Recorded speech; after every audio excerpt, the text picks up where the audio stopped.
সরকারকে বহন করতে হবে। কারণ সরকারের তৃতীয় বাহিনী সন্ত্রাসী ছাত্রদল সরাসরি জড়িত ছিল, তার প্রমাণ আমরা ইতিমধ্যে পেয়েছি। পাশাপাশি তেজগাঁও কলেজে যে সাকিবকে হত্যা করেছে ছাত্রদল, তার সুষ্ঠু বিচার করে তাদেরকে কম সময়ের মধ্যে আইনের আওতায় এনে প্রমাণ করতে হবে যে আপনারা দেশ চালানোর যোগ্য। যদি আপনারা ব্যর্থ হন তাহলে মনে রাখবেন আপনাদের সময় খুব বেশি নাই। জনগণ রাস্তায় নামলেও লেজুকে দিয়ে কোনো দিকতে পারবেন, কোথাও জানতে করেছেন আর কোথায় বাংলা করেছেন আপনারা সেটাও খেতে পাবেন না। সমস্যাকে সাবধান, ভালো রাজনীতি করেন, গঠনমূলক কাজ করেন, ইসলামের ছাত্র সমিতি কাউকে শত্রু মনে করে না।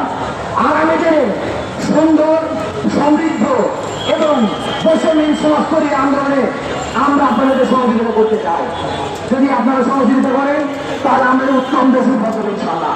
সংগ্রামী উপস্থিতি, আজকের সমাবেশে কষ্ট করে আপনারা সময় দিয়েছেন, সাংবাদিক বন্ধুরা সময় দিয়েছেন, আপনাদের সবাইকে ধন্যবাদ জানিয়ে আজকের মতো আমার কথা শেষ করছি। আসসালামু আলাইকুম ওয়া রাহমাতুল্লাহ।